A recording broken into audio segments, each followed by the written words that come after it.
Hello, everyone. This is Erik, the Asian movie enthusiast, and this is my rundown of Japan Cuts 2020, which is an annual film festival of Japanese movies.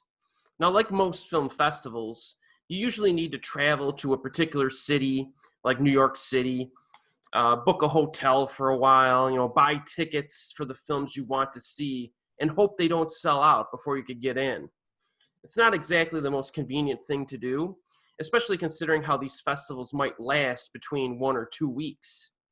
Now, I've always wanted to go to a Japanese film festival, but every time I calculate the costs, the time commitments, and the inconveniences associated with it, I've always decided against it, since I don't live in either New York City or LA or any like the big festival cities, you know what I mean?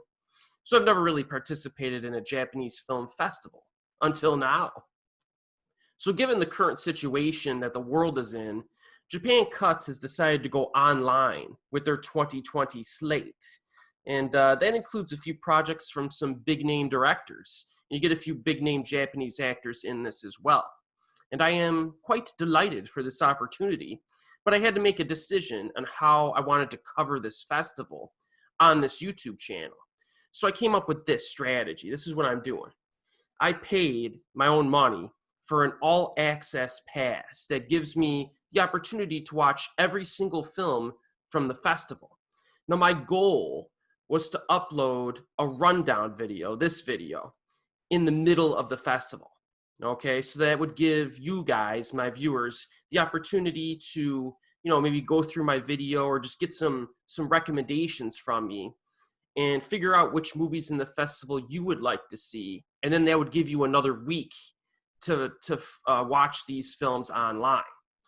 So Japan Cuts 2020 is still ongoing. As you can see here, it's July 17th to the 30th, 2020. So you still have some time to watch a few of these movies if any of the ones I talk about in this video seem interesting to you. Because I figured if I were to cover this festival after it ended, who knows how many of these films are going to get like wide distribution. So I had to get this video out during the festival, at least give you the opportunity to watch a few of them, right? Now, I was able to marathon 25 of these Japanese movies over the last 5 days, a handful of which are like short films. So, some of them were pretty short, but still, it's 25. And most of them were feature length. So I'm going to give my brief thoughts on these movies in this video, which will hopefully give you an idea of what films you may want to check out. So I'm basically going off of some brief notes that I have here. I have like another computer here with my brief notes. So my thoughts are kind of off the top of my head still, and all my reviews will be spoiler-free, of course. Now, one thing to keep in mind is that this online festival is primarily available to people in the United States. Okay, there are a few movies you'll see as we go through this that are available worldwide, but the vast majority are not. I even had a few people mention that VPNs are not working properly to gain access to this outside of America. So that's very unfortunate, but I still think that this video is going to be helpful to you because even if you don't have access to the festival, it'll put some movies on your radar because I'm sure some of these films will get international distribution either digitally or through physical media. So you'll get a good idea of what films are coming out in Japan over the past year. This is very like new films that we're talking about here. And then at the end of the video, I'll summarize some of the higher priority items and then my thoughts on the festival as a whole. And then we'll go through some of the ticket prices and packages that are available. As usual, I will include the titles of the films I discuss in the description box below, as well as the website address for Japan Cuts 2020. Now, the information in this video is kind of time sensitive if you want to watch some of these during the festival while it's still going. So if you want to just skip to the end of the video and get my highly recommended titles, I'll include timestamps below. So just go to the timestamp that says like, my highly recommended titles or something like that. Again, this video is not like sponsored by anyone. I had to pay out of my own pocket. So that gives me the right to just lay into the films that I did not like, and I will be ripping apart a few films here this evening for your pleasure. So yes, let's do this. Let's begin. Now I'm going to review these movies in the same order that I viewed them. So that's how we're going to do this. So there's a few titles that are pretty big that I'm going to review at the end of the video. So just, just stick with me. Or you could skip around. I'll have timestamps in the description box, right? All right, so let's go to the main categories. All right, just to give you an idea, a little summary here. This is going to be a long video. I have no idea how long this is going to be. Let's just go through here. We got the Japan Cuts website. We got this intro. So I'm going to go to tickets because they organize them by like category of films, just to give you an idea of what we're talking about here. So let's go to the bundles here. So we got I focused on like a few of these categories. I did not watch all of the films. I didn't have enough time really, but I plan on watching more over the next week. I wanted to hit the ones that I think were like higher priority stuff. So we have like the feature slate. Okay, so you get 10 features here. Get rolling. And this is comprised of popular studio favorites and international film festival gems, encompassing a wide range of genres and styles. This is the main section of the festival, offers a vivid snapshot of the contemporary Japanese cinema landscape. So you have the opening film and the centerpiece presentation are included in this section. Okay, so these are the films we're talking about here. And I review in this video 9 out of these 10 films. So we'll talk about 9 of these movies here, okay? And we'll look at the prices and stuff there. That's actually a pretty good price point for 10 movie viewings, right? So let's go back. All right, now we got the next generation titles, okay? Next generation. This is 7 films. So this brand new competition section of the festival features handpicked selection of independently produced narrative feature films by emerging directors who offer a glimpse into the future of Japanese cinema. One film within the section, determined as the most accomplished by a jury of film industry professionals, will receive the inaugural Obayashi Prize in honor of the late filmmaker, Nobuhiko Obayashi. Okay, so you have these 7 films here, and I watched all 7. So I'm going to review all 7 of these in this video. All right. And then we have the experimental section. Like, they have a documentary section. I'm not the biggest fan of documentary films. Unless they focus on filmmaking, then I get excited about them. So I skipped those for now. But, maybe I'll go back to watch a few of them in the upcoming week. There's a few classics in here. I watched one of those. We'll see. And then the experimental spotlight here is another big section. This is 3 films. I watched all 3 of them. So you have Japan's rich experimental and avant-garde film traditions continue to expand in bold new directions. The vibrant feature-length works in this section feature filmmakers who push the limits of film form and defy categorization in their exploration of unconventional and evocative storytelling. And make sure to also check out the experimental shorts bundle within the shorts showcase for a varied selection of short experimental works. All right. So those were the 3 main categories that I explored. And you'll see I picked a few from the shorts as well that I'm going to go through, and one from the classics. So let's do it. Let's start these freaking reviews, right? So the first film that I decided to watch here, all right? Let's go alphabetically. We're going here, so easy to find. Extro. Okay, Extro was the first film. Now, this is a comedy from this year, 2020. These are all very recent films, people. Now, again, available streaming in the U.S. only, unfortunately. So this is a comedy, all right? On the lot of Warped Station Edo, a popular shooting location for historical jidaigeki period dramas, a camera crew follows several extras as they prepare for and perform their non-speaking roles as anonymous townspeople behind sword-wielding stars. So in particular, they focus on an ambitious, I don't even know what the hell that says, sexagenarian, who wants to follow in the footsteps of his idol, Steve McQueen, specifically as a fireman in the towering inferno, and unintentionally causes the crew a lot of grief in the process. So it's a send up to the Japanese film industry and a loving tribute to the work of extras. So that's what this is kind of going for here. So I thought this was a pretty neat film. It uses the documentary aspect to insert lots of interviews with like these characters. They talk about, you know, their work as an extra. And remember, this is like a mockumentary, so these aren't necessarily all real extras per se. But it goes into the details of film and television production from the perspective of an extra on set. So our protagonist shows up, you know, near the beginning of the film, but he's allowed his beard to grow a little bit, and it causes some problems because the character he was originally supposed to play in the background wouldn't have a beard apparently, so they have to kind of swap things around. He causes some grief, let's just say, for the productions. There's a scene early on where our protagonist keeps screwing things up in the background. I love this scene. It's like one of the best in the film because he's trying to do too much, you know, so he's becoming too noticeable in terms of his role as a background extra. Like, you're only an extra. You're not supposed to be too noticeable in this scene and take away attention from the lead actor who might be in the same frame as you. There are other situations, though, in the film where it's not really this guy's fault. Maybe the director's just a perfectionist and causing problems that way. So I like the character, and he has a nice balance to them. You could tell that he really wanted to do his job appropriately. And this guy on the main screen here is not our main character. I think that's Obayashi himself, Nobuhiko Obayashi, I believe. So this isn't an ensemble film, okay? So there are plenty of other characters that come into play. Some of them worked on other kinds of Japanese movies in the plot of the film, so you get to see the sets of other types of Japanese films, not just the samurai films, right? And it takes some turns that you do not see coming.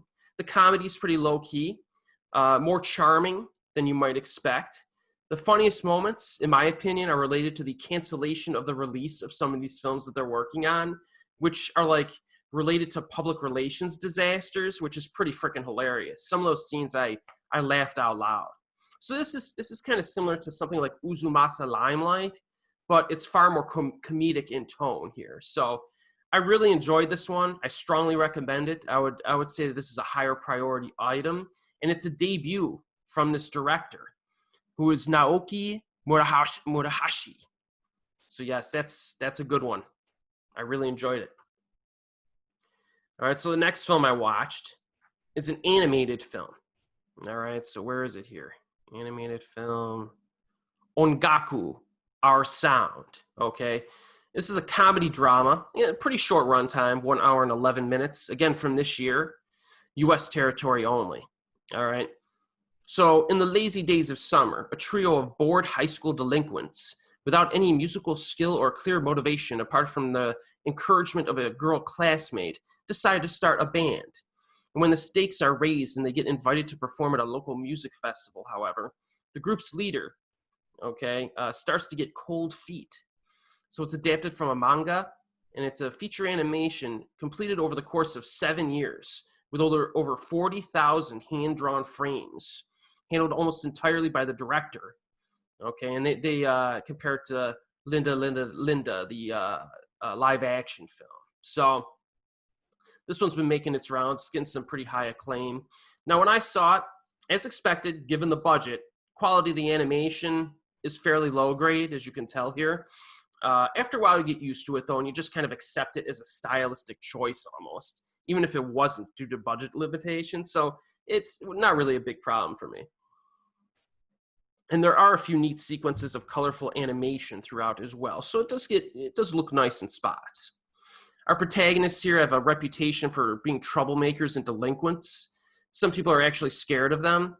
And that dynamic provides some of the humor early on. There is enough here in terms of character interaction to be watchable, and amusing to a degree, because it has a certain awkwardness and personality that's reflective of the filmmaker. I mean, it's basically like a passion project, right? You could kind of sense that. He has his own personal vision. Some of the music, pretty good. Overall, I think it's a good flick, but I think it kind of fails to offer anything new or especially interesting with a premise we've seen done a million times before. A bunch of down and out people, or like lazy students or whatever getting together and forming a band, right?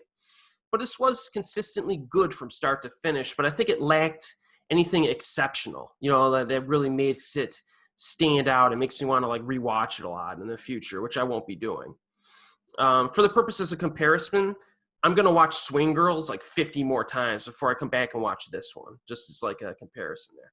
But it is interesting how some critics online just love this film. I mean, even like, I think it was the Japan Times or something gave this like 5 out of 5 stars, and they rarely give anything Japanese film 5 out of 5 stars. So it just gives you an idea.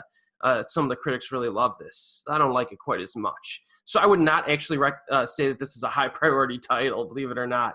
But if it sounds interesting to you, check it out. All right. All right, the next one here is pretty surprising. Mrs. Noisy. All right, the film is called Mrs. Noisy. Now look at this lady. Now this to me, you know, it's a comedy drama. You might think, oh no, this movie's just going to get pretty obnoxious, right? But no, it isn't. No, I don't think so. So this is about Maki, a mother, wife, and once successful novelist, moves into a new apartment outside of the city with her family, hoping to restart her life and career. And desperate to write a new story, she is interrupted by the persistent sound of her neighbor, this lady, you know, who beats her futon on the veranda at odd hours. As annoyance turns into all-out rage, the neighbors' fighting prompts a media frenzy when a sensational video goes viral on social media, simultaneously creating a new writing opportunity for Maki. So an often humorous and multifaceted examination of social boundaries, prejudice, and the fickleness of fame. So this movie's got a lot more going on than you might think by the title Mrs. Noisy. U.S. territory only, by the way. More of a drama than a comedy, I think, with some, it does have humor sprinkled in, especially near the beginning. So our protagonist is having all these difficulties in life. Okay, she's trying to get her writing career back on track. It's been a while since she's had a hit. And she's, you know, also responsible for taking care of her little daughter during the day. So this lady beating her futon at night, especially, is really getting on our protagonist's nerves. Like, she needs time to concentrate on her novel that she's working on, or her manga, or whatever it is that she's doing here. Now, the best thing about this movie is that we get to spend a lot of time with this lady, the neighbor, as well, which gives the situation a lot of multidimensionality. You know, it's not like our protagonist novelist is just dealing with this nutcase neighbor who has no personality or problems of her own, right?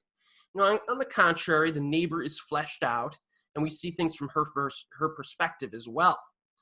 In fact, this movie throws a few curveballs in, all right? And it did catch me off guard a few times, you know, because I had some pretty strong feelings about this lady here early on. And, you know, it develops her better than you might expect. It explores the situation from different angles, and that's really the main theme of the film, understanding someone else's perspective. And I think it really did a good job of doing that.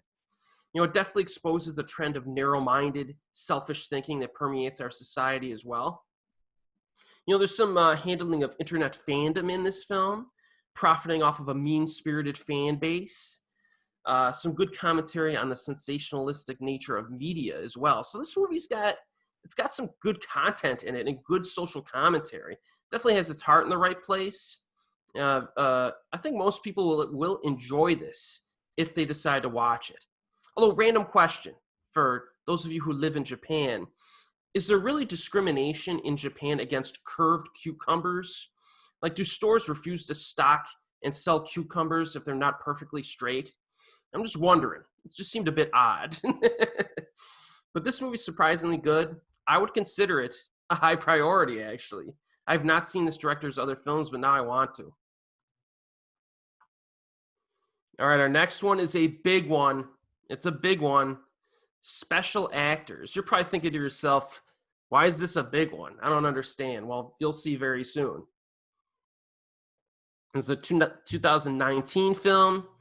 So here we go. It's a comedy, okay?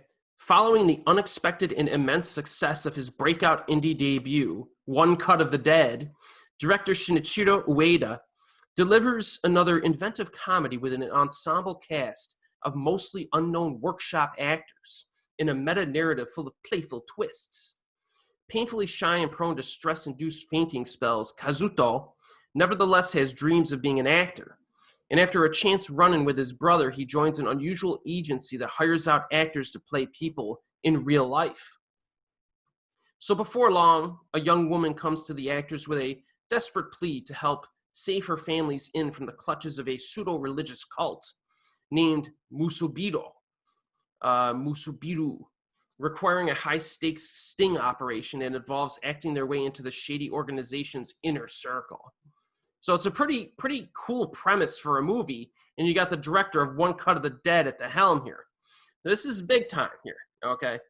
Now, the movie does a good job introducing the characters and setting things up, but within the opening half hour, we're at the cult introduction meeting, okay? So since we're in there so early, which I like, you know, we get to see how they operate and train the recruits to be brainwashed, because it's a cult, right?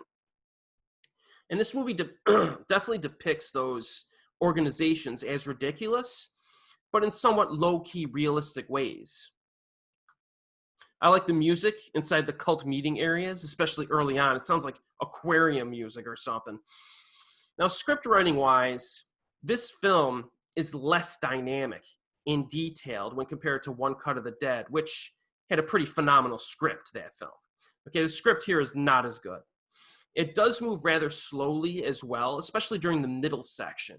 You know, it gets a little slow in spots. Special actors does contribute some good set pieces that I enjoyed. There's a suspense sequence where our protagonists are trying to steal some data off of a computer inside the cult's main office. It sounds like a generic premise in that, but there are some creative moments within it that I enjoyed. Like they use pictures of one of the cult leaders that is considered holy, and they use it to escape in a very unique way that I haven't really seen done before.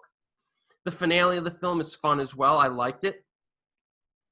Unfortunately, I think this movie falls prey to being not as smart as the filmmakers think it is, if that makes any sense. Like, it's not as clever as it wants to be, and it feels a bit flimsy in spots.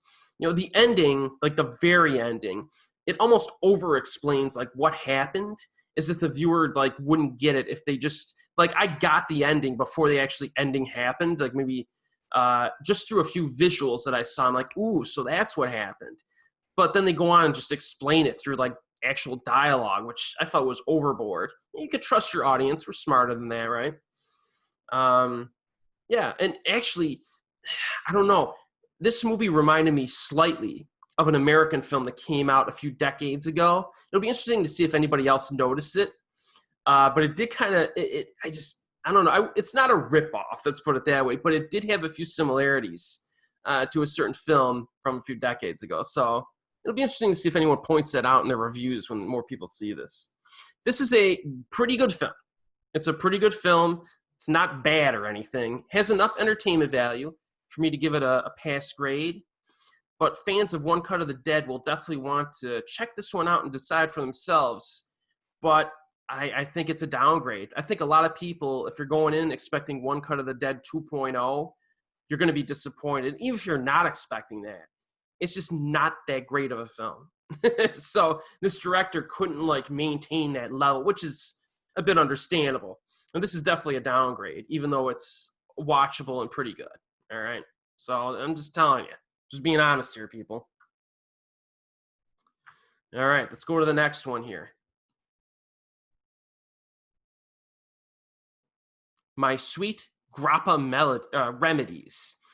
This is kind of like a drama with some romance comedy in it. All right.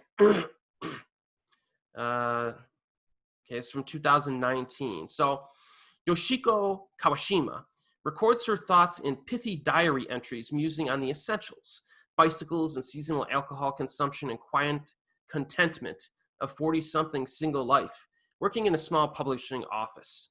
She regularly meets up with her friend and younger colleague, Wakabayashi, who introduces Kawashima to her college junior. In over a year and a half, from spring to summer, as the potential for romance grows, Kawashima reflects on memories and thoughts for the future, etc., etc. Now, this movie, early on, we kind of realize our protagonist is a bit of a nutcase, okay? She's a loner, no problem with that, per se. But she does have some odd quirks. She'll occasionally walk in the street backwards, and she likes to smell newspapers, I guess. So she's a little weird. Now, the opening half hour of this movie I found to be a little bit difficult to get into. there's a lot of narration by our protagonist. And we do get to know her through the narration, but it's a little bit of a slog. You know, you're not really sure like what's going to happen, which is usually compelling. But in this case, you're like, I don't really know if I like this movie that much. But the film does tend to liven up when the lady coworker friend appears and interacts with our lead character. Okay. Now, in terms of tempo, there are really no highs or lows in this movie. You know what I mean? It's somewhat monotone, which could create a tedious experience for some viewers. But I think characters are odd enough to earn a pass grade for me. Like, it's just kind of interesting to watch this movie, even though there's not really that many, like, really memorable moments in it or any, like, lows for our character in terms of, like, bad moments and stuff like that. But there's just something about this. I kind of enjoyed it. You know what I mean?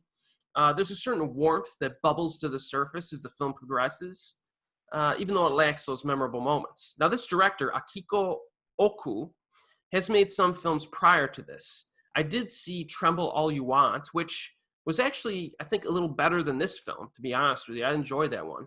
So maybe check that one out as well, or instead. Now, in summary, I enjoyed this film, but not a high priority. Okay, I'm just going to tell you. But again, if any of these titles seem interesting to you, check them out. You know what I mean? So again, like the last film, you know, what was it? Special Actors is not a high priority film, but you know, if you're a fan of One Cut of the Dead, you're going to watch it anyway, right? But officially, these are not high priorities for the last two films. All right. Now the next one, on the other hand, goodness gracious, we got one that's pretty intense. Voices in the Wind. My goodness. Okay. U.S. territory only, unfortunately. Pretty epic 2-hour, 19-minute film from this year. Brand spanking new Japanese flick. And man, this one packs a punch, people. In the town of Otsuchi, in the northeast coast of Japan, there is a white telephone booth. Actually, I'm going to skip that because it doesn't really play a huge part of the film until the end. So I'm going to skip that. So, Voices in the Wind chronicles the journey of a 17-year-old Haru, Serena Motoda, in a breakout role, which I agree with, deeply grieving the loss of her brother and her parents, who were swept away in a tsunami on that tragic day. Again, this was March 11th, I believe, right? 2011.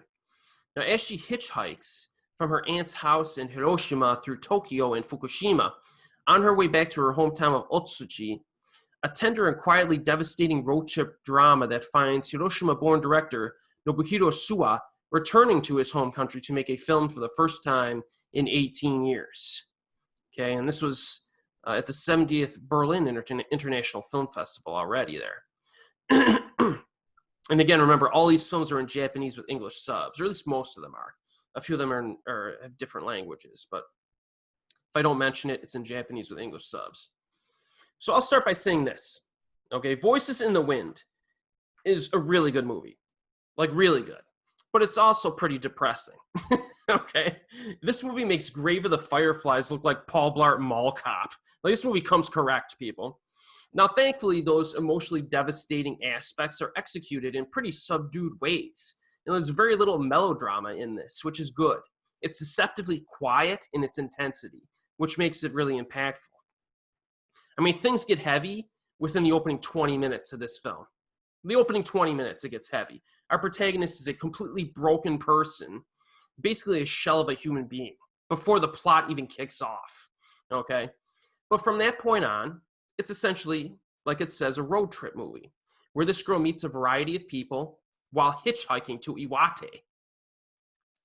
There's a variety of interaction here, even a few unorthodox side plots. Like, for example, there's a little side plot about an immigrant worker who was a volunteer for disaster relief in Fukushima back in 2011, but he's recently been held in Japanese custody for an entire year based on certain immigration problems. And it shows how this affected his family. So our lead protagonist kind of hits a nice variety of different people on her way to her destination. Most events and characters are connected in some way to Fukushima, but they act as a pathway for our protagonist to heal emotionally, okay? The lead actress, Serena Motola, portrays her character very well. She's apparently a model, very different kind of looking model, in my opinion. But her acting is actually pretty solid in this movie. And there's some scenes in this where she knocks it out of the park. Now, this director, Nobuhiko Suwa, was making some waves way back in the day, like in the mid-2000s when I first started getting into Japanese film, like intensely. I heard about this guy multiple times when I was first starting out, like really getting into this.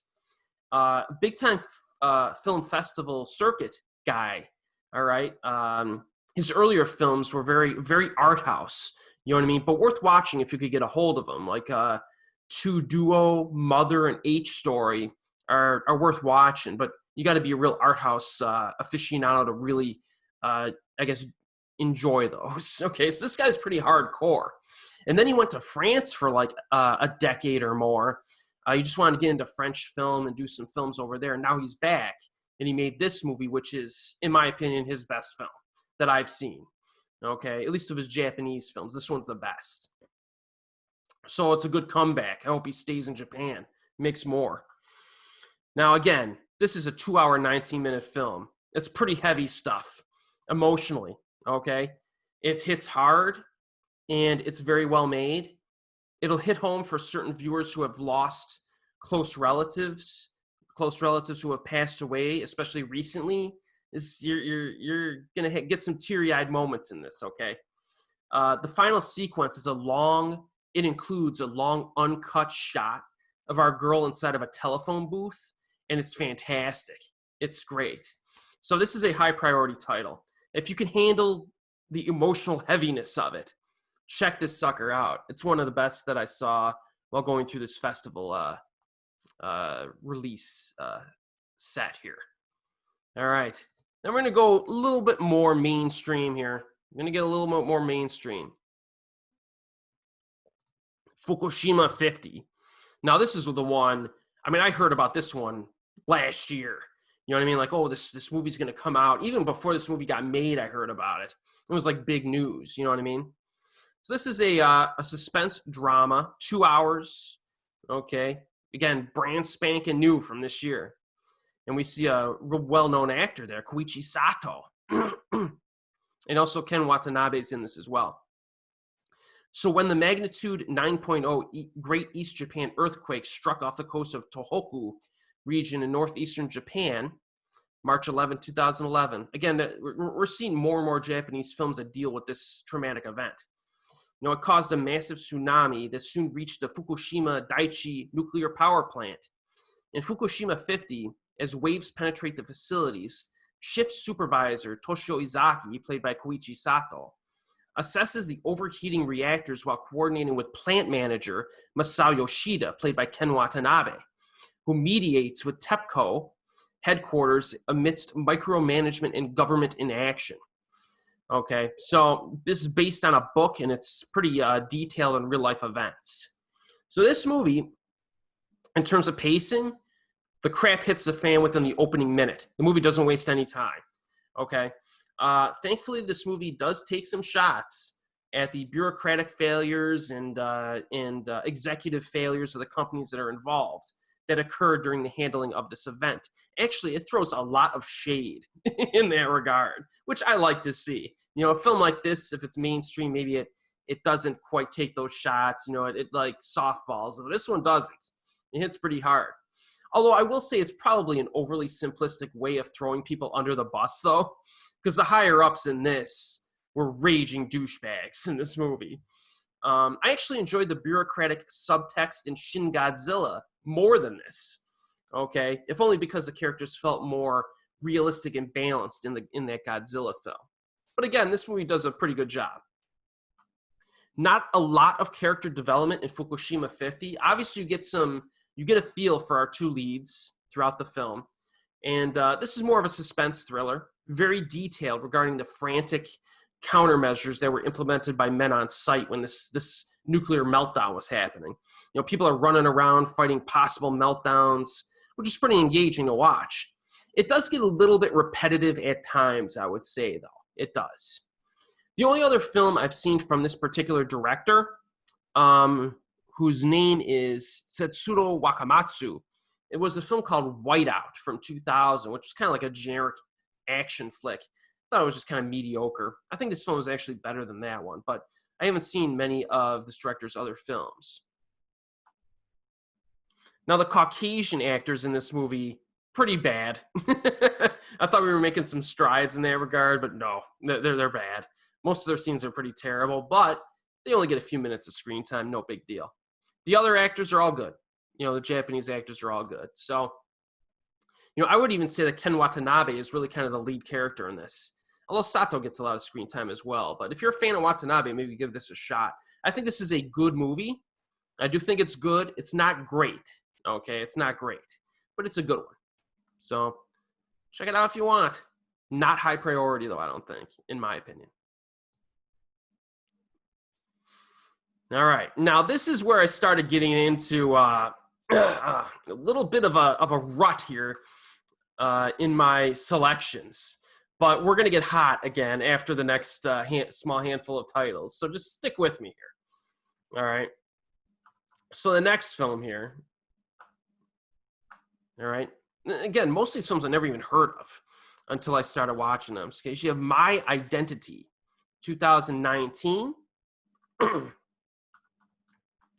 Make sure my notes are still good here. All right. This is an indie drama. It's only 63 minutes long from last year. Okay, so we get bullied at school and beaten by her mother. Taiwanese-Japanese teenager Rei runs away from home and is spontaneously taken in by Aoi, an office worker stigmatized by petty gossip who fights off unwanted attention from her male colleague. After a traumatic event binds them even closer together, the pair flee Tokyo and hide away in an abandoned inn.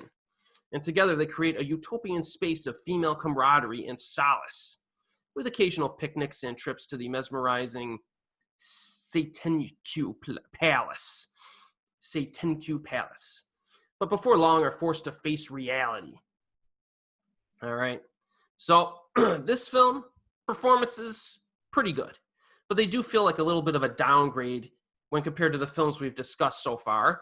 The script is a little bit clunky and forced as well. Like the boss character in this is a bit over the top. His actions don't really seem realistic. I mean, he's borderline psychopath, okay?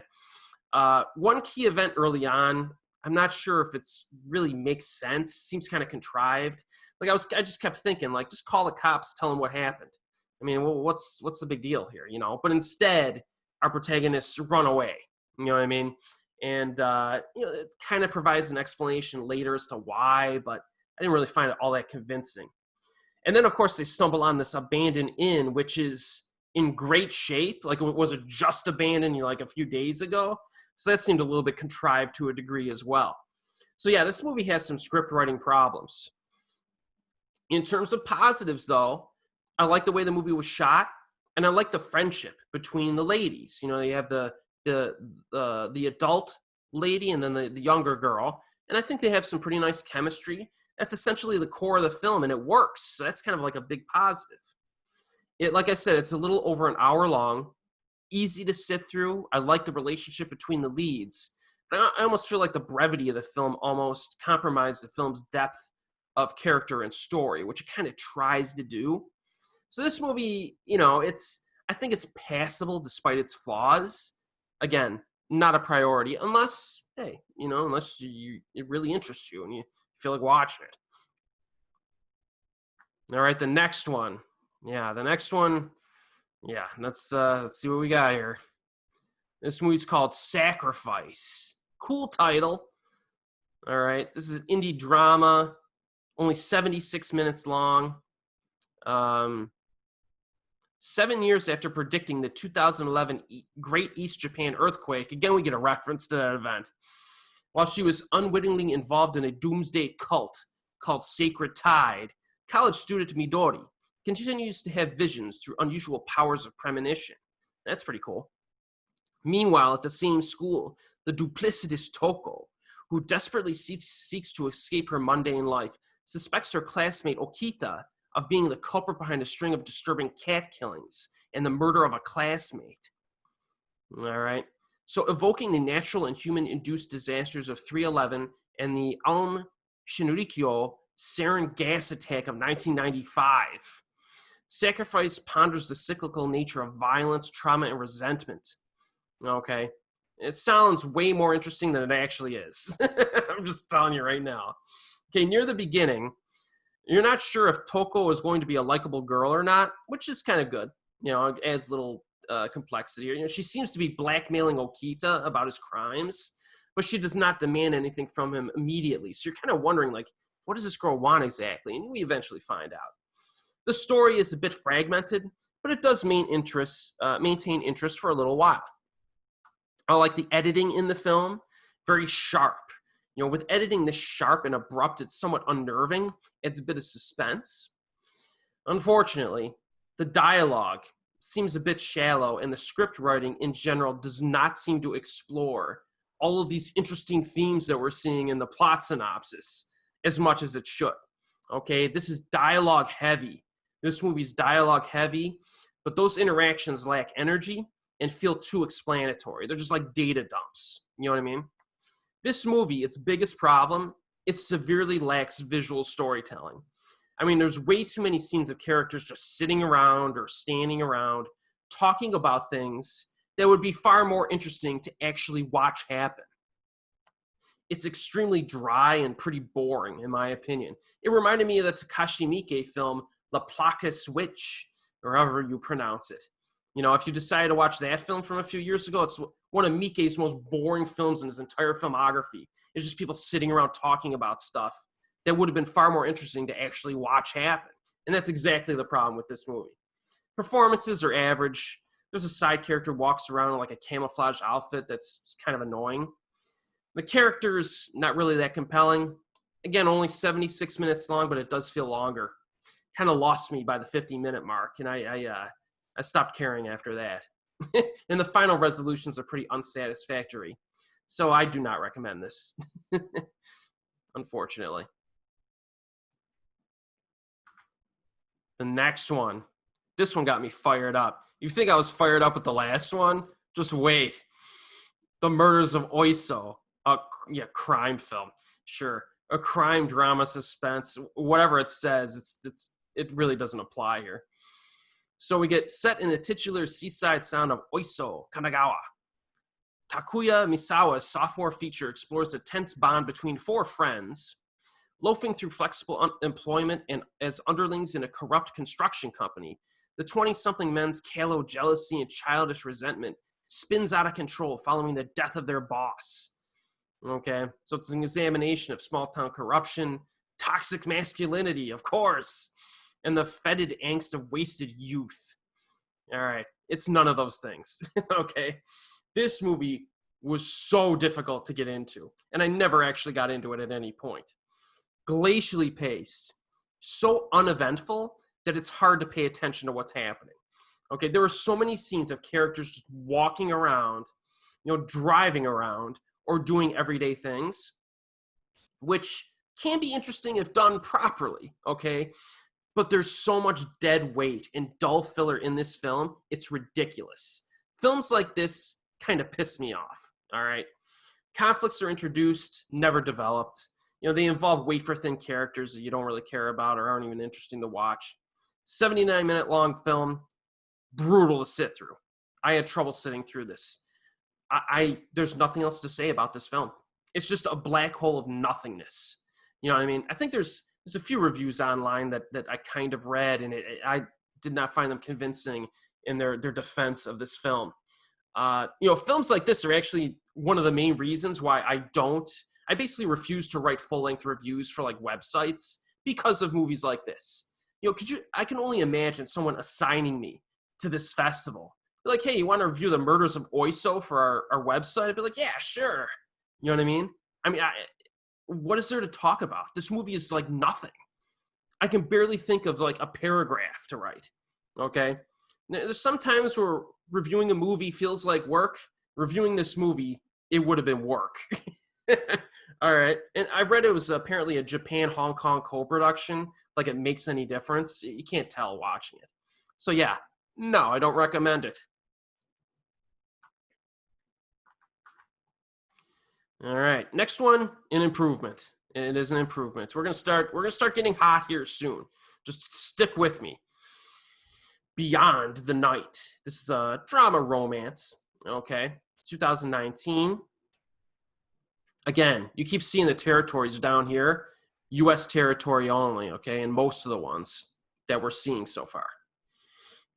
So a brooding outsider, Mikiro, catches Sotoko just as she reaches a breaking point in her claustrophobic rural life. Their encounter introduces an eroticism with a violent edge that threatens to slash apart her toxic marriage with the abusive Atsuya and his web of small-town corruption. However, Natsuki Nakagawa renders this pulpy premise in deadpan realism, revealing Sotoko as a powerful character who challenges femme fatale archetypes, living in the frustration of failing to understand, yada yada, okay? Now, this movie is definitely better than the last few, okay? Now, this guy, Mikiro, takes an interest in Sotoko and her, basically for her safety initially. So he basically forces himself into her life when her abusive husband isn't around. He tries to find out information about her marriage and attempts to convince her to leave her slimeball hubby, all right? This is another slower-paced film, but I feel like the main conflict and the characters are more interesting when compared to the last few films that we've covered here. There are a few surprises during the second half that I enjoyed. The forest environments are quite beautiful and atmospheric. You know, this still has some pacing issues, but it also has a simplistic script, I'll say that. But I found it to be watchable. I thought this was a pretty good flick. Maybe not for the mainstream viewer, but that was pretty good. All right. Not high priority, though. All right. Next one. Where is it? Life Untitled. Okay. So you can see the rating here, too. R15. This one's a little saucier. It's a little saucier. It's a drama, erotic indie film. Okay. Adapting her own stage play, Kana Yamada's incisive and comic directorial debut is a multifaceted portrayal of women's lives, intersected with a Tokyo escort service. The dynamic group is anchored by Kano, who works in the rundown office where the women all wait for calls and becomes a witness to others between their visits to local love hotels. Okay? Portraying an industry frequently exploited in Japanese media for objectifying scenes of titillation or abjection, Yamada shows sex workers' dignity and desires amidst the misogyny and violence pervading society. All right. I think this film does a pretty good job, okay, in kind of developing those themes. You know, a lot of these films, you can see like these plot synopses are like, these films are real dense, and a lot of them really aren't. You know, there are a few, like I said, are. This one, not quite as effective in exploring all these things, but it does explore them a little bit. It was a nice change of pace watching this, okay? Think about the order of films I've been watching here. This film opens with energy and vitality to it. There's a linear story to the film, but it's kind of sporadic to a degree. You know, it kind of bounces back and forth between a variety of characters as they interact with others. And sometimes there are events from earlier in the film that impact events later on, which I kind of liked. It's kind of a blended style of storytelling that does feel a little bit unfocused at times, but interesting enough. All of the characters are distinctive and have their own outlooks and quirks and kind of obstacles in life. Fairly entertaining to watch. I like this one. I think the lead actress from Voices in the Wind shows up a few times as well, very briefly, kind of like a cameo role. Again, pretty good film. I didn't think it was exceptional, but it's pretty good. All right, next one is another improvement. We take another step up here. All right, this one kind of impacted me pretty good here. And that is Roar. All right. No, it's not the Tiger film from, 20 years ago. It's a Japanese film from this year. Indie crime drama from this year. And yes, that is an accurate description. R15, so it's going to get a little saucy here. It's a little violent. Now, this impressive debut feature from Ryo Katayama sets two parallel stories in Fukui City on the west coast of Japan. in the wake of a horrendous crime committed by his older brother, Makoto runs away from home and follows around a mysterious silent vagrant who gets hired to beat people up. At the same time, radio announcer Hiromi tries to ward off the increasingly aggressive attention of her boss, with whom she starts a half-hearted affair while struggling to find genuine love and compassion. So as the different kinds of violence in both Makoto and Hiromi's lives escalate, Roar builds to a boiling point, finds the two strangers confronting the violence within themselves and their individual desire for liberation. Yeah, this is a good movie. Impactful opening scene. It's impactful. After that, this Makoto asks his mother what he should do. Okay, he's scared that his brother's crime will result in him getting ostracized by society because of his relation to his brother and what he did. His mother tells him this: figure it out yourself. So this guy's like, what the heck, man? So more bad stuff happens to this family, and this poor guy, Makoto, he's like, I got to get away for a little bit. So he leaves home and he hangs around with this low-level criminal that we see in the picture here for a while. And then you have the lady at work who's dealing with the harassment, okay? So the two stories are quite different from one another. For Hiromi, okay, you can easily predict the main conflict, what it's going to be, the lady at work and her boss, okay? But the lead actress is very good, and the execution works very well. Now, for this story that I've been talking about, Makoto, it's actually kind of hard to predict how it's going to turn out. You know what I mean? Like, what's this low-level criminal's backstory? Like, what's going on here? So both stories work, but for different reasons. Because this movie has, like, a little bit of an edge to it, you're not sure if things are going to end well at the end of this film. You're not sure. And I like that. There's a little bit of anxiety and suspense as the film moves along, which I liked. Even when a bit of repetition is present in the film, the shifting between the stories does help to keep the pace up. You know what I mean? It does. Now, are there a few scenes that could have been trimmed and edited a little bit? Yes, I believe there are, but it's not a big deal. I think it's just a small flaw. The sexual interaction between Hiromi and her boss is pretty kinky and voyeuristic, so just be aware of that. And things do get a little violent here. You know, the fist fights are pretty realistic and bloody, and so people get beat up pretty good. So overall, I don't want to spoil these movies. So overall, I liked Roar quite a bit. I would recommend this, especially for viewers who like dark dramas. All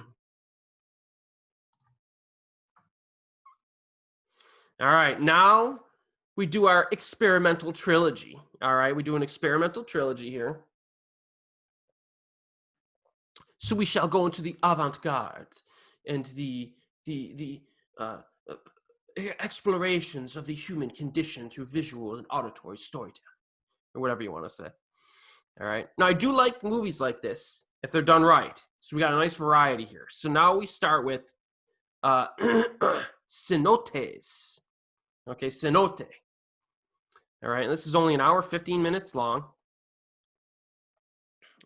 This captivating experimental documentary approaches natural sinkholes in Mexico as glimmering physical phenomena in natural forms rich with indigenous knowledge and history. Cenotes once constituted a vital source of water for Mayan people in Yucatan, sacred places where sacrificial offerings were made. Said to connect the living world and the afterlife, they act as portals to a distinct cosmology, as well as sites of unique optical and oral phenomena. Okay, with a voiceover presenting Mayan poetry and research on the Cenotes history amidst a bubbling soundscape. Oda, the director, Keoi Oda, combines Super 8mm and iPhone X footage, immersing the viewer in light and dark between beams of sunshine and otherworldly underwater and underground visions. So that's pretty dramatic plot synopsis there. This film is extremely experimental. Tons of psychedelic imagery, okay, involving water and nature. Atmospheric sound design as well. Now, this is the kind of movie you would see showcased in an art museum. Have you ever gone to like an art museum and they'll have like a movie playing that's an art film, very experimental? This is like right up an art museum's alley, this one, okay? And I do wonder how they filmed some of this stuff. Now, it's listed as a documentary. Okay, there is some flexibility in documentaries, but does that mean that every shot in the film was in camera with no like CG effects or anything like that, or any? I mean, there's obviously some optical effects to lay some images over each other, but if all of the images in this film were shot in camera, that's pretty freaking impressive, because some of the imagery here, it doesn't even feel like you're on Earth. You know what I mean? Maybe they were under the water and they caught the light right. I don't know what the heck, where these cameras were, but it's a lot of bright colors and penetrating color, which I thought was actually pretty cool. There were some definite, like I said, optical effects, but man, if they shot even most of this film in camera, that's impressive. There's very little narration in this. There are a few interviews about the cenotes. This is mostly like water and nature imagery, with some shots of like close-ups of people's faces. Okay. And I was actually digging this movie for the opening like half hour. So it's the opening half, in terms of like a relaxing like ASMR or pure moods experience. But after a while, I did feel like it got a little bit repetitive. And like the close-up shots of people's faces, like I wasn't digging that much. I wasn't digging that much. I know you're trying to get the cultural aspect in there, but I would have liked this movie more if it just kept the cenote stuff, you know, the underwater crazy visuals, with some occasional voiceover facts about the cenotes. You know what I mean? If they just kept that and just ditched the other stuff, I would have given this like a recommendation. But as it is, it almost feels like there's two completely different documentaries just like clashing with each other. And the shots of the above ground stuff, like the people and their faces and stuff, it takes me out of it a little bit. That's probably what they were going for, but I would have preferred just an entirely like, you know, underwater experience would have been sweet, I think. But, you know, it's not a bad film. You know what I mean? If it sounds like it's up your alley, check it out. It would make a great film to play in the background at a stoner party. Yeah. So, you know, it's not a high priority though. All right. The next experimental film. Oh boy. All right. Yep. You're ready. So here we go. Kinta and Ginji. All right. An avant-garde comedy. It wishes. 84 minutes long. Oh, now this available worldwide. It's too bad because I don't recommend this. Every couple of days, a boxy robot and a red-capped raccoon chatter and bicker as they wander through the woods, pausing now and then to take in the scenery. They are longtime friends, but don't always get along. Still, they never seem to run out of things to talk about, whether banal observations or philosophical inquiries. Produced, directed, shot scored, sound designed, edited, and performed in handmade costumes by real-life friends and creative partners. Takuya Daiki and Takashi Miura in their 12th film together. Wow. A delightfully odd and whimsical lo-fi adventure through the Japanese countryside. Yeah, I disagree with that statement. But, you know, the costumes in this film, intentionally low grade for comedic effect. You know, one dude's got a box on his head. You can kind of see him here in the middle of the screen. He's got a little box body. He's a robot.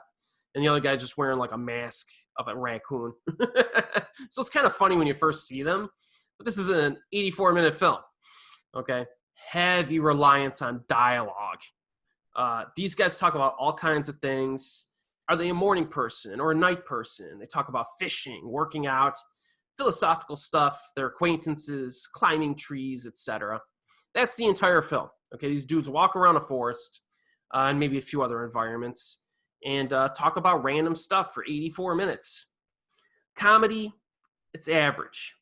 You know, very dry humor, which I usually really love. But, you know, I smiled a few times, but, like, I felt like the jokes almost lacked a certain thoughtfulness to make them work. And we'll see how they work in the next film that I cover. Some nice natural environments to enjoy. The film actually looks very good for the budget. I mean, if you look at these documentaries, all three experimental films that I'm covering tonight all look fantastic. So, you know, all these directors did a really good job with the visuals, I think. I mean, I like weird films. This one, a bit too repetitive and monotonous, and I didn't think the comedy worked. This one kind of lost me around the 40-minute mark. Again, like halfway through, starts to lose me. To make this work, they should have either cut it down or had more thoughtful jokes in it. So, not really a fan of this one. You can watch it, though. It's worldwide for $7. All right, our next one. The final experimental film in this, 3 set is the best of the bunch. It's the best of the bunch. And that is, and I hope this gets released on physical media. Shell and Joint, and avant-garde, dark humor, erotic. Yeah, it is kind of erotic. Film, R15 rating. Yeah. So we have U.S. only territory. Crap. Yes. Receptionists working in a minimalist capsule hotel discuss suicide and eroticism. Okay. Puppetry animated pests philosophize their taxonomy. Women gorge themselves on seafood and white wine as they swap sex stories. Okay, these are just some of the striking scenes that make up celebrated short film director Isamu Hirabayashi's remarkable debut feature, unfurling in a series of interconnected vignettes framed within carefully composed widescreen static shots. Shell and Joint humorously examines life, sex, and death with surreal juxtapositions and absurd premises, making multiple comparisons between human beings and anthropods.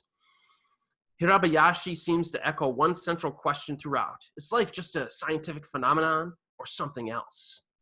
All right. Now, this shot here is one of the weirdest shots of the whole film, so they're really selling it. All right. Now, this film, okay, is pretty impressive. It actually begins, and you tell it's on the right track right at the start. A very interesting conversation that deals with some weighty topics, handled very well, I thought. Much of the humor is science and nature-based, which is quite unique and pretty interesting, even when it deals with sex or death as the main themes. One of my favorite conversations occurs later on, and they mention it here in the plot synopsis, between some women who are eating seafood and talking about sex and pregnancy. Very amusing stuff. I really like that scene in particular. But there's a lot of good scenes in this. Now, this is a weird movie, but it's charming in its weirdness. It reminded me a little bit of Funky Forest or The Taste of Tea, although I would argue that this is better than those, okay? A little bit. I enjoyed those. I might prefer this, actually. It has a similar kind of absurdist humor to it, although, at times maybe not as absurd. It has a nice balance, a nice control over itself. We spend a lot of time outside of the capsule hotel. We spend some time inside of the capsule hotel. So, there's scenes in a laboratory, waterways, train scenes, etc. Mixes things up nicely. And it definitely has some visual variety to it. In terms of the sets, this could be the best looking capsule hotel I've ever seen in a film. It looks futuristic and brand new, so that was pretty cool. There are some quieter moments in the film, as well as some scenes that maybe do drag out for a bit too long. I may have edited this down a little bit. You can see the runtime, I forgot to mention, 2 hours and 34 minutes. So I still say don't let that scare you off. I actually got through this movie pretty easily. Now, there are some scenes I think drag out a little bit too long. It could have been edited down a little bit to be a little bit tighter. But still, even some of the longer scenes that you think don't have a point, nail it with like a joke at the end. There's one scene involving a woman who's getting ready to go out, and this camera's just sitting there for I don't know how long the scene went on, 5+ minutes of her just getting ready, and her little daughter's sitting there. And I was like, what is the point of this scene? And then the joke comes at the end, and I thought it was pretty hilarious. So there's, just when you think this film is starting to lose you, it just wins you right back. I liked it. You can tell the filmmakers put a little effort into the script, and it definitely shows. Definitely the most entertaining, in my opinion, of the 3 experimental features. And I recommend this, but you gotta be ready for something weird and kind of long. Okay, you gotta be a little adventurous, but I do recommend this. All right. Next one is a big one, big time, people. Big time. Kontora. Okay, this is an indie drama. This is a damn good movie, folks. I'm telling you right now. Okay. Having already lost her mother, high schooler Sora is hit especially hard by the passing of her grandfather. Frustrated and lonely in the countryside with her distant father, she is fascinated with the old man's World War II diary featuring vivid sketches and stories of the horrors of war, as well as suggestions of treasure buried in the local forest. The appearance of a mysterious mute man perpetually walking backwards brings simmering tensions to a boil.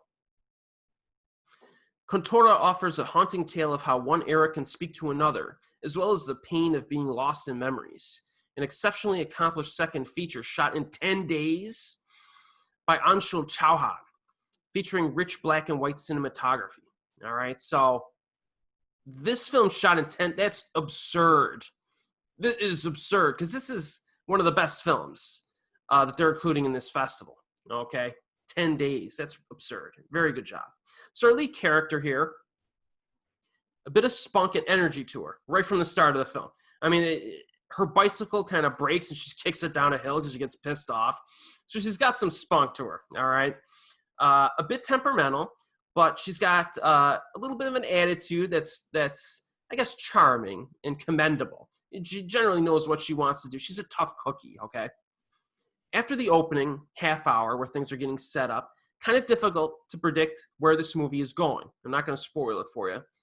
There's like a little party between family and friends after the grandfather dies, which basically consists of characters talking and eating and drinking, but there's subtext to it. Okay, this movie has some good content to it, and you learn a little bit about the characters as it moves along. You learn more and more about these characters in this small town, and especially the core family here and their acquaintances. I like how the protagonist occasionally reads her grandfather's war diary, and the side story about the man who walks backwards is blended into the main story very nicely. I like the writing in this film quite a bit. Difficult to describe exactly why this movie works as well as it does. It's just simply really well made. Acting is top notch. Love the lead actress here. Look forward to seeing her in more stuff in the future. This film is just a very good film. At no point do you question the filmmaking quality while watching it. There's a coming of age element to it, which I'm generally a big fan of. I find those films interesting, and this is interesting there. And there's a genuine bonding between some of these characters that's very endearing. So again, one of the best films of this festival. I highly recommend this. Definitely check it out if you can. I hope it gets a streaming release or a physical media release after this festival's over, because I would like to add this to my collection. So yes, high priority. Next one here. It Feels So Good. An erotic drama. R18. Uh-oh. We got R18 here. It's gonna get a little saucy, a little spicy here.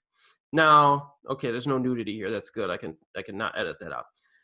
Now, this movie, It Feels So Good. Does that mean that the Japanese title is Kimochi?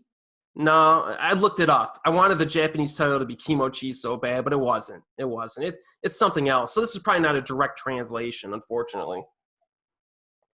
That's fun. So when Naoko, proposes a one-night stand to Kenji while he's back in her hometown of Akita to attend her imminent wedding to a self-defense forces officer. So this lady is cheating on her fiance with this dude. Okay. The fervent passion of their youthful romance over a decade earlier cannot be contained. Underemployed in part due to the economic impact of 311, another reference, they ruminate on shared disaffection approaching middle age and keep extending their affair until her fiance's delayed return. So yes, yada yada. Okay, so this got some awards. Okay, it's got some awards, and this is a good flick. All right. The dialogue early on, I will say, feels a little bit forced because the characters are telling each other facts that they already know about each other, like obvious stuff, like stuff you wouldn't forget. But they tell it to each other to inform the viewer of it, which I never really like in films. Find a more natural way to do it. Very slight problem. Really one of the few problems I have with the film, and it goes away. You know what I mean? But early on, I thought the dialogue was a little bit clunky. Most of the interaction is pretty engaging, okay? holds my attention, usually I have a problem, and I still do in this case, of characters who cheat on their significant others. So the immorality of our leads does not exactly make them likable at the start of the film. And the more you learn about them, you might not like them even more, okay? But their intimacy is very effectively realized and romantic, okay? So much so, you become convinced that they're kind of made for each other by the end of the film, okay? So, but there's always that conflict, like, lady, you shouldn't be cheating on your fiance like this. This is messed up, dude. You know what I mean? But it's interesting to watch, okay? The sex scenes are pretty explicit and realistic. Helps to add some intimacy, okay? It adds the intimacy on display. There's few scenes where you're like, was this really simulated? Like, did they not really do it? Like, there's some pretty convincing scenes in this. There are also some slightly humorous events that occur that are related to the act of sex, which I liked. And it, it creates a sense of spontaneity as well. So again, the sense of romance and intimacy in this film is really top notch. Very realistic. Performances are good. Enjoyed both of the leads. I think the actress does even better than the male lead. I just think this is a solid romance film. It's unconventional, okay? It's got some immoral aspects to it, but if you're willing to go with that, this is a good flick. I definitely recommend this. A very unorthodox kind of love story here. And as you can see, the Kinema Jumpo people, which are very highly acclaimed award givers and like critics in Japan, really like this film. So that just adds to your priority list. Good flick. So kind of on a hot streak. I'm on a hot streak, right? All right. And then the next one, which is probably the highlight film of the entire film festival, right, is the next one. This is the one that everyone would want to see. Everyone. Labyrinth of Cinema. An avant-garde war epic. Okay, 3 hours long. Well, why would this be so sought after? Well, the final film by Nobuhiko Obayashi. Okay, the guy passed away, I think, earlier this year. Great filmmaker. This is his last freaking film. Finds the late director returning to the subject of Japan's history of warfare. Excuse me. Oh, I'm dying here. Following the completion of his war trilogy, which ended with Hanagatami, which I still have yet to review, or to watch. On the last night of its existence, a small movie theater in Onomichi, the seaside town of Obayashi's youth where he shot nearly a dozen films, screens an all-night marathon of Japanese war films. When lightning strikes the theater, 3 young men are transported into the world on screen, where they experience the violent battles of several wars leading up to the bombing of Hiroshima. It's almost like Last Action Hero Japanese style. And it goes on to say that it's a breathless cinematic journey. Now, this is big time here, folks. All right. Directed by Nobuhiko Obayashi, who is most well known for House, 1977. Great movie. He's directed a handful of other really impressive films that are really hard to find. This film, Labyrinth of Cinema, was probably the film I was most excited for this festival. And from the opening 10 minutes, you can tell that this is Obayashi's film. Very quirky, stylized, and charming. It'll remind you of some of his other films. Variety of presentation methods. Some of the special effects look fake, of course, but it's so stylized. You feel like you're watching a colorful manga come to life. Now, Obayashi had a very different style from most directors, and that's one of the reasons why we like him so much, right? Visually, I really like the film. I'm a sucker for colorful films, and this is certainly one of those. There are a few callbacks to classic Japanese film, which was neat. And a very popular Japanese actor shows up at one point, and it really surprised me. So that was pretty cool. So this movie's kind of firing on all cylinders here. Now, during the opening hour, this is delightfully bizarre and charmingly frantic. You got to be on your game when you're watching this. You cannot be looking at your phone for a millisecond while you watch this film, because it moves at light speed with tons of sharp edits, and things are just all over the screen. You know, it's similar to House, or at least certain scenes in House, in that aspect where you're all over the place. Okay, frantic energy. Little bit difficult to keep up with everything that's going on, but the energy level is very high. I can't imagine how long it took to edit this freaking movie. I mean, the number of edits in this film must have been astronomical. However, this is where we come upon some problems. And in my opinion, Labyrinth of Cinema, it's got some serious problems. If I'm being honest, I think this movie could have used some slower moments to balance out the pacing. Even House had some moments where I felt like the pacing was very nicely balanced in that film. This film, it almost goes a little bit too haywire. And this is a 3-hour freaking movie, okay? There were certain times where I felt a bit worn out by the insane rapid-fire imagery. It began to tire me out after a little while, okay? So I had to take a few breaks, pause the film, take a break, recharge, and come back to it. The fact that the film jumps to like 50,000 different characters does not help it at all. There are certain times in this film, especially like during the middle section and the final hour, where I was just like, who the hell are all these people? And then like 10 minutes later, it like, bam, it's like somebody, I'm like, who the heck are all these people now? It's like, I think a lower character total would have benefited this film. It needed more connective tissue. I mean, we have a crazy like last action hero type of premise. The script should have definitely had those 3 or 4 characters who are being transported through the films more in focus here, more connected to those characters. But I feel like at times Obayashi just got too crazy and unfocused in this film, and they do show up throughout the film, but I mean, there's shots where I'm just like, man, what the heck is going on here? You know what I mean? Runtime of 3 hours does not help this movie. I mean, I'm someone who's all in about cutting the fat in movies, but this movie doesn't have fat to it. It's weird. Like the 3-hour runtime, it's not a problem in terms of content. It's a problem in terms of pacing. It's too fast-paced all of the time. Like if this was like a 90-minute film and he ramped down the content into a 90-minute chunk, I probably would have enjoyed it. Like, I don't know. I just feel like it tries to expand into so many different events and categories and things. It just turns into a hot mess. You know what I mean? By the midpoint, this movie, Labyrinth of Cinema, it just became like noise to me. It was just like noise. It's just like blah, blah, blah, blah, blah. And I phased out, man. It started to become really tedious to sit through. Now, the opening hour is strong.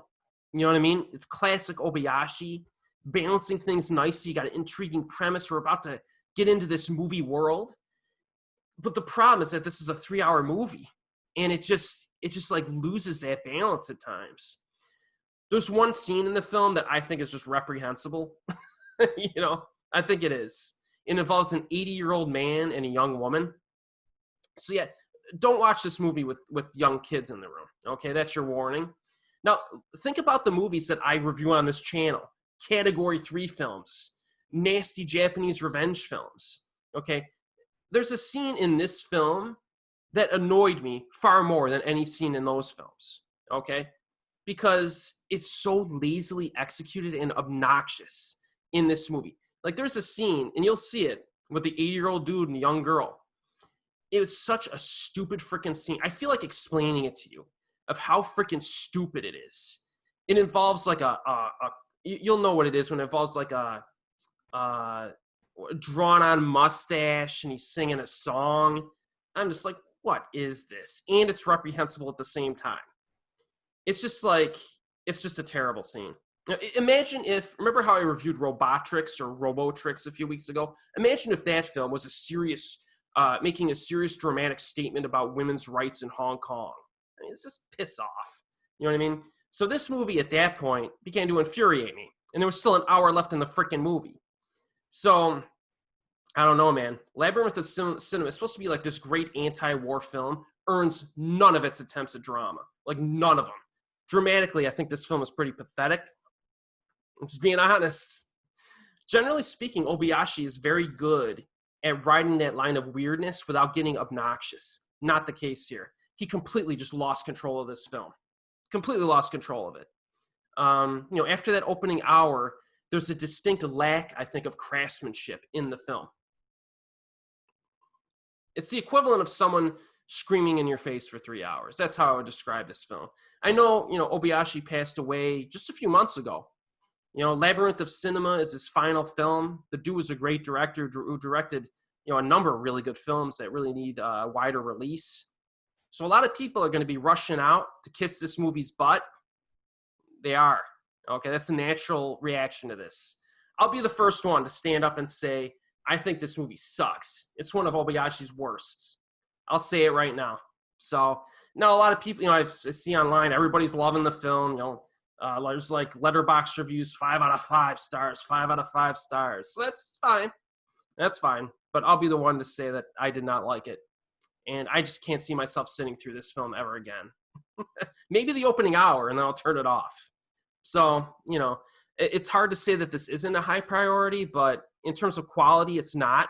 But everyone's going to end up seeing this. So it'll be interesting to see, if what the general opinion is on this when more people decide to watch it. All right. So I'm just being honest with you, people. I paid good money to watch these films. So when I don't like one, you're going to know. So let's move on. Now, I mentioned before that the main slate of films, the feature slate, I watched 9 movies. There was actually a 10th film in the feature slate. And it was the 50th film in the Tora-san franchise, okay? So the 50th film in the Tora-san franchise was here. And I'm like, it's Yoji Yamada, really good director. I haven't seen any of the other Tora-san movies. So I'm like, I can't watch the 50th film. That would just be stupid. But as luck would have it, this festival included a few classic films. And one of those films is the first Tora-san film. So I'm like, well, this gives me the opportunity to watch it. So what is Tora-san, Our Lovable Tramp, also known as It's Tough Being a Man, give us here? It's from 1969. It's a comedy, basically a family comedy, reasonable runtime. So the first and perhaps most iconic entry in the long-running Tora-san film series, directed by Yoji Yamada, this is newly restored from a 4K scan, on occasion of its 50th anniversary.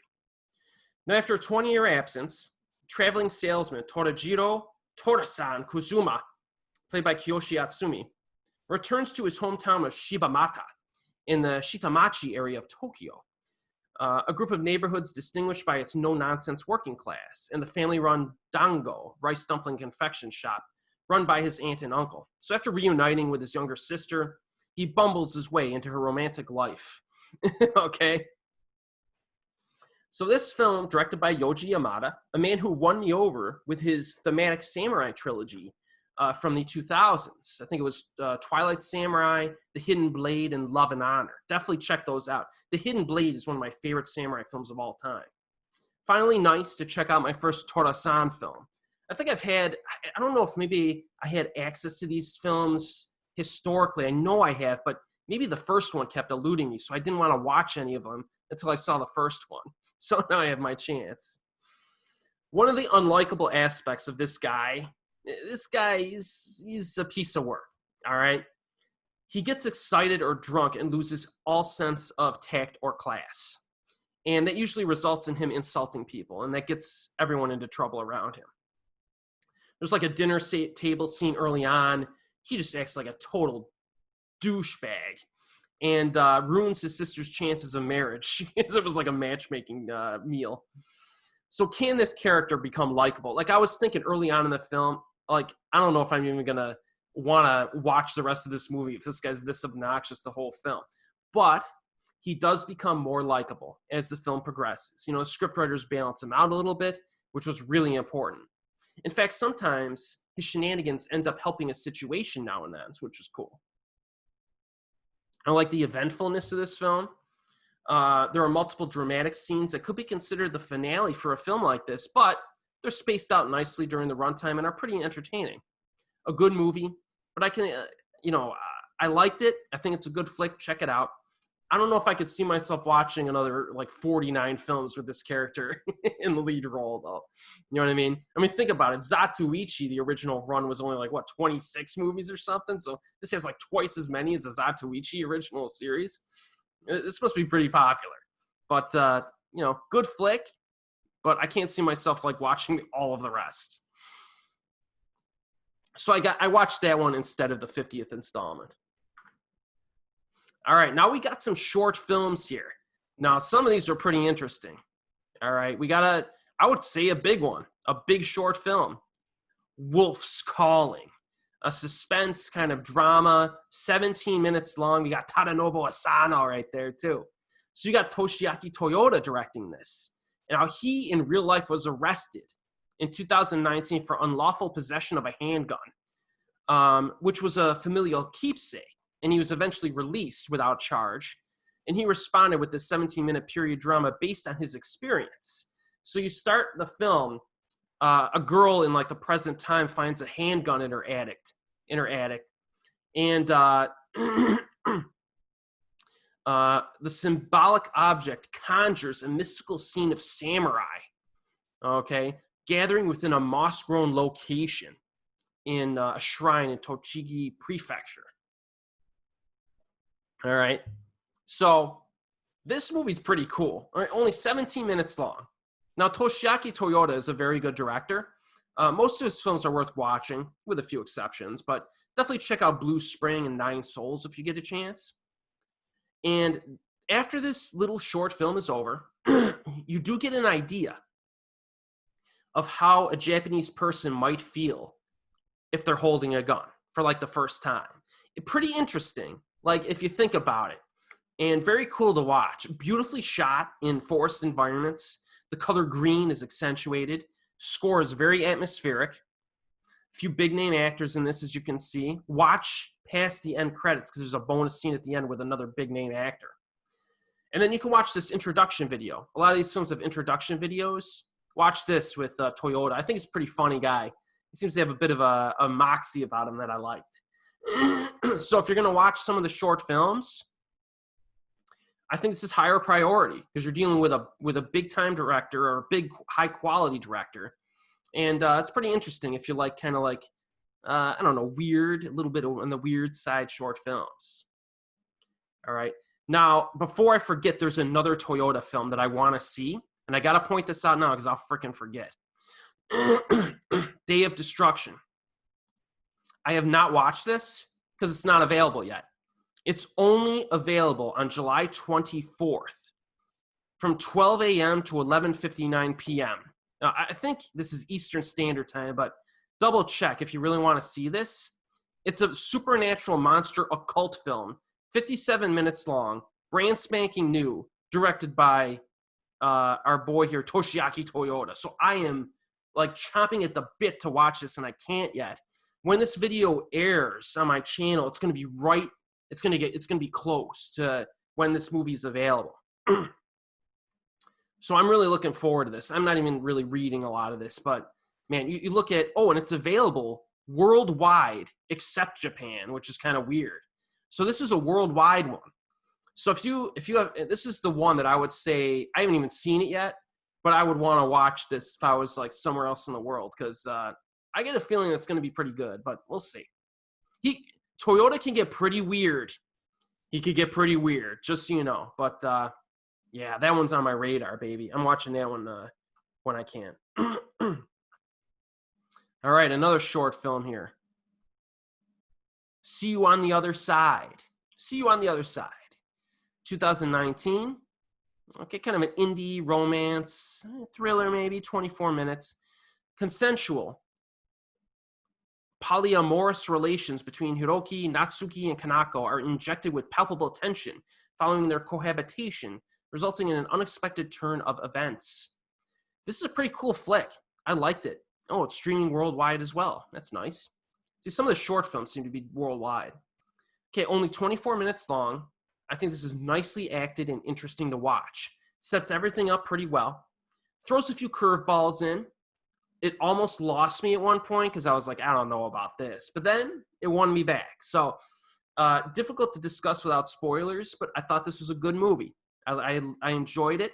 I recommend it. It's really all I can say about this because it's a little surprising. All right. Next one here. I'm just going to start rip through the rest of these here since they're shorts. Fuel. Okay. 16 minutes. Kind of a documentary, I guess you could say. Again, worldwide. Set in Kushiro, the northeastern port city in Hokkaido, Fuel quietly observes an expert griller working at one of the oldest Roba-tayaki fireside cooking restaurants in Japan. A patient to contemplate a film that matches the unhurried pace of the traditional slow cooking method. Its precise use of sound and image savors the beauty of this unique grilling process. All right, only 16 minutes long. The entire film consists of an old person grilling food and another person eating it. There's nothing else, okay, basically. Now, don't get me wrong. I love watching food cook on a grill, all right? That's usually in cases when I'm going to eat it, though. And that's not the case here.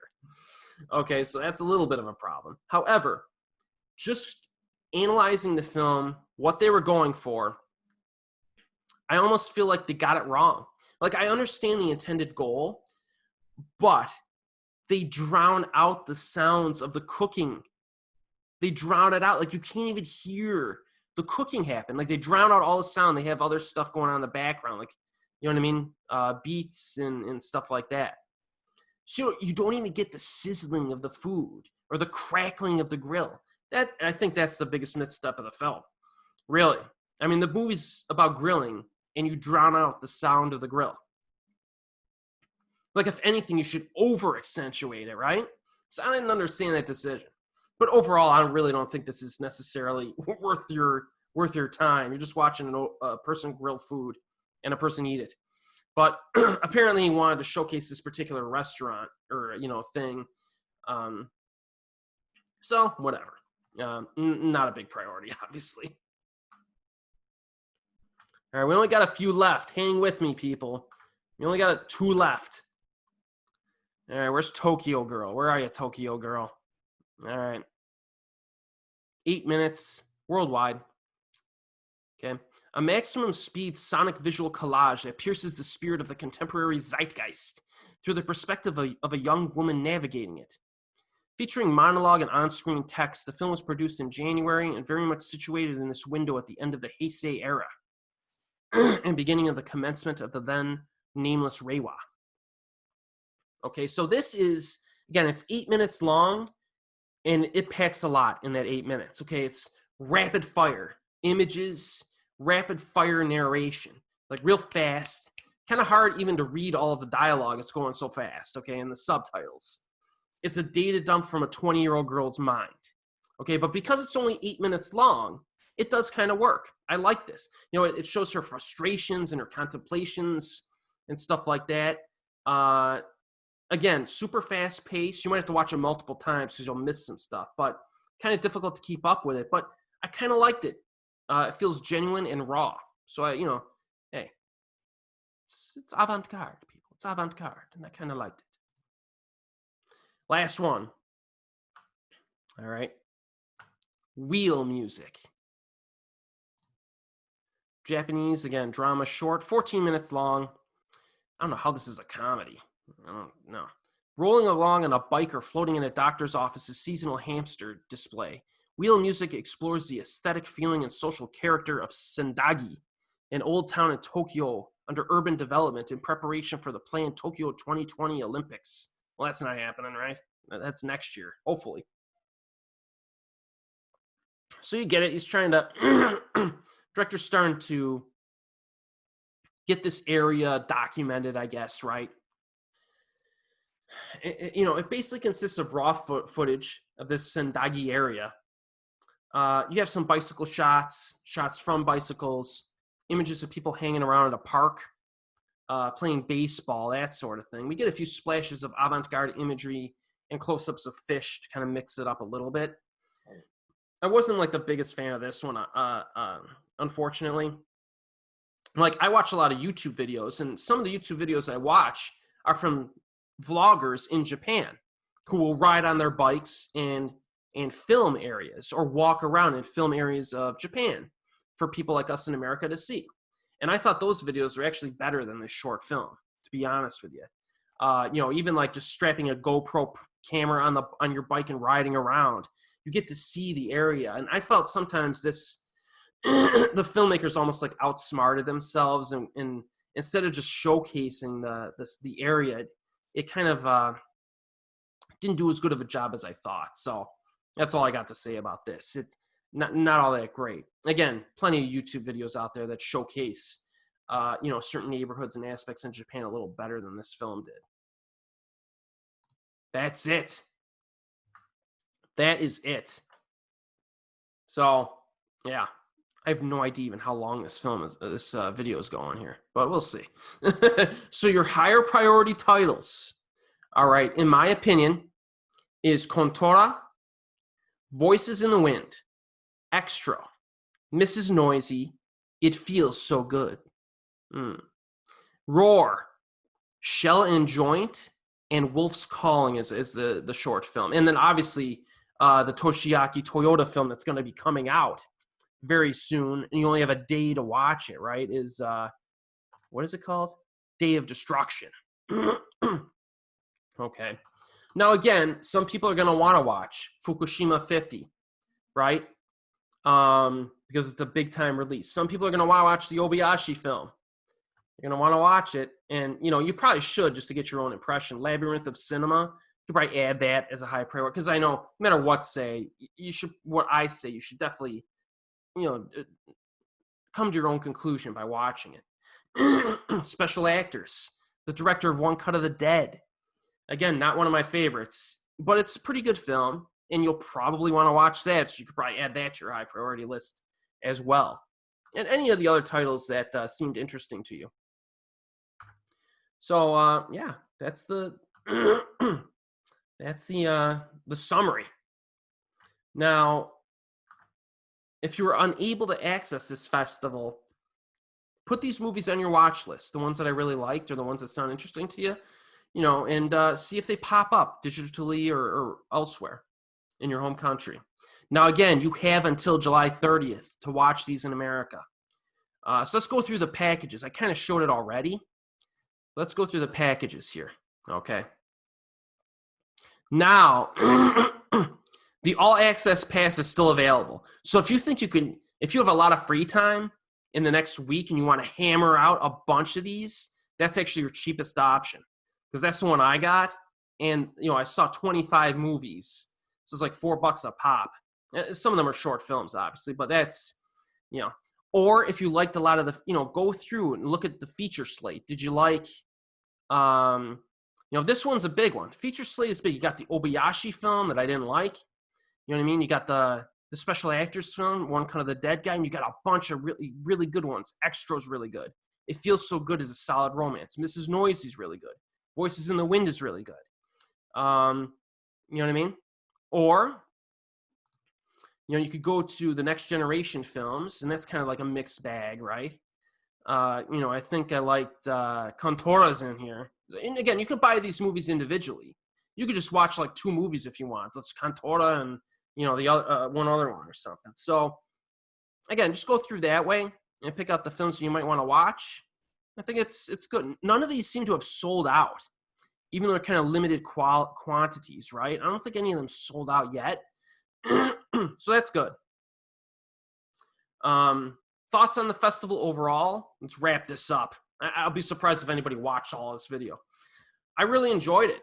I've been watching Japanese movies intensely for like 15 years.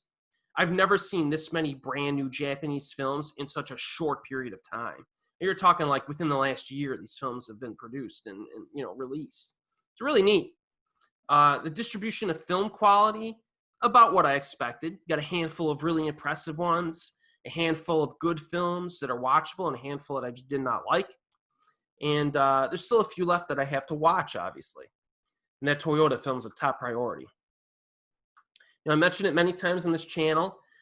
Contemporary Japanese film, extremely underrated. I think festivals like this support that claim. Hopefully the better films in this festival will get releases internationally through other means. I hope they do this again next year, make it online, but that's probably being wishful thinking. You know, maybe next year things will get back to normal and, you know, you have to like fly to New York City and get a hotel room for 2 weeks to watch, you know, the films that you want, which good luck. You know, if I lived in New York City, it would be a different thing. You could just, it would be a lot more convenient, but I don't. So yeah, at least I got to do this one time, which is pretty cool. So hopefully this video was somewhat interesting to you. At the very least, you got a sample of films that Japan has released over the past year.